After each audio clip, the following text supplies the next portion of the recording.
Hello and good evening. I am Cat Navarro, and we are here at opening night at East West Players. Oh my gosh. We are watching Free Outgoing. I'm here with one of the wonderful actors, Anil. Clearly, she's using that term loosely. Wonderful. Yeah. But thank you. It was a great play to watch. It's got many different layers. It's funny. It's serious. Just tell me a little bit about what one of your favorite things about playing the character. Your character, which was a very complex character. What was one of your favorite things about the character that you played? Again, that is a super nice way to say it. Complex. I don't want to give it away. Yeah, right? Yeah, right, so try not to give away too much.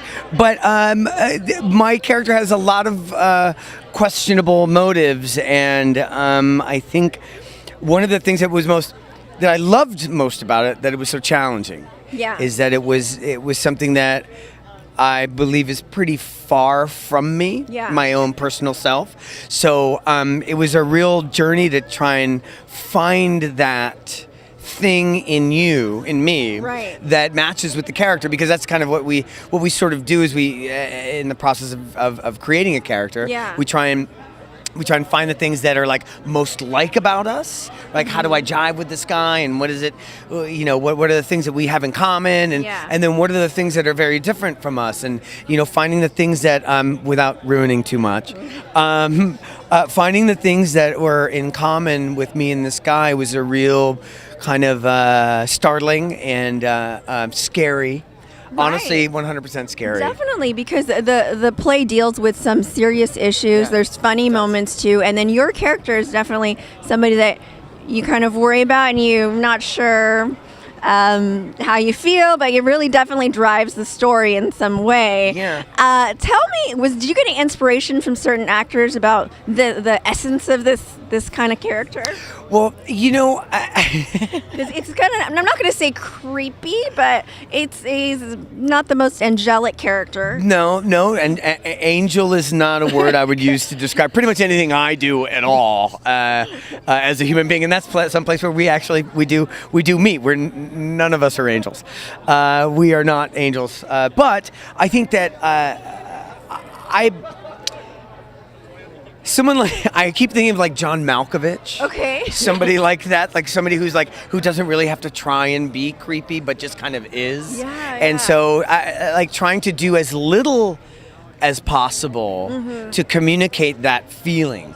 And so that's kind of, something that we all kind of try to do is what's the hint I can give of this character? What is it? And so as far as like other actors, I kind of feel like, some of my contemporaries that, other Indian actors that I know that I feel are really incredible character actors. And, Parv China is one, and Manu Narayan is one, and other, my contemporaries, because it's in an Indian world. So, I'm kind of looking to those guys that kind of like, what would Parvesh do, or what would Manu do? What would So it's just not myself making those choices, but I think this is a wholly collaborative effort in creating this character and finding the character, which was with Anupama, the playwright, and with Snehal that I've been working with for a number of months, and almost if you look at the beginning and end, it's over a year that we've been working on this play together. So if there's any one person that I'd look to, not really a one person.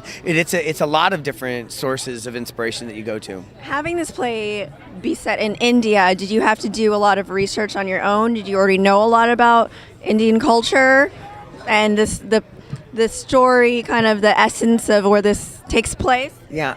It's funny that like because of the world that we live in, and culture and normalities are kind of, because of the internet, because of communication, because of all the way in which the world communicates together, all those lines are being blurred now. What is Indian? What is Southeast Asian? What is Korean? What is American? What is African?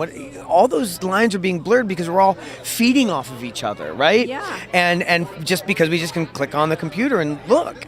So, I want to do that. So all of those lines are becoming blurred. Now, I come from an Indian background, so I know a lot of the culture because I grew up in it, although in America. and at home was 100% Indian. Yeah. And then as soon as I'd walk out, it'd be 100% American. So I draw a lot from my own past and my own, experience with my family. But yeah, I think that those experiences are now becoming very common, because this is not a problem or an issue that just India deals with.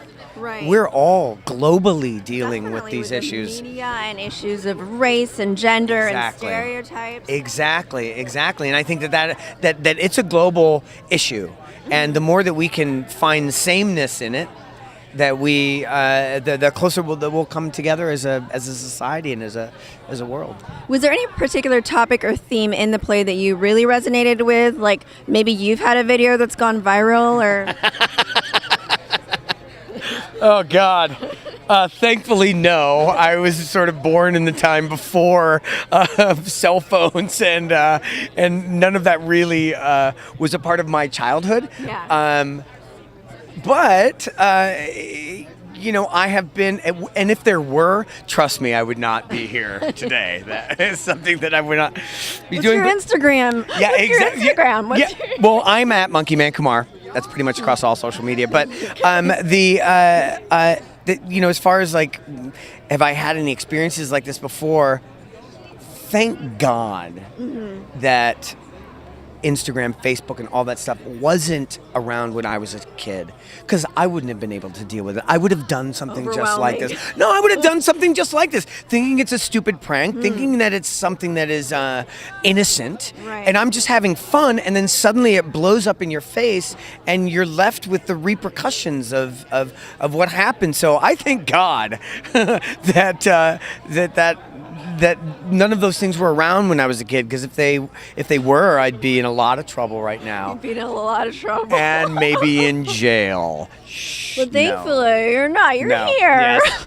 But yeah, thank you so much. It was definitely a pleasure to watch all of you guys and to see the different colors that you brought to this story, and bringing something to life that we could all kind of relate to, and evoked a lot of different emotions, serious and funny. Well, I think Thank you. I think the thing to remember is that it is a cross-cultural issue that we're dealing with, and it's not just an Indian thing. It's No. not just an American thing. It's something that everybody is dealing with, and one of the reasons why I think, and especially young people, to come and see the play. We did the play for some high school students. Yes. There were 8th graders that came in the other day, and that really kind of put a sobering kind of meaningfulness to it all, because these are the kids that are dealing with these issues right now. Right. We can comment on it as adults, but it's those kids that are like in the trenches right now and dealing with it. That's true. And they need to have like somebody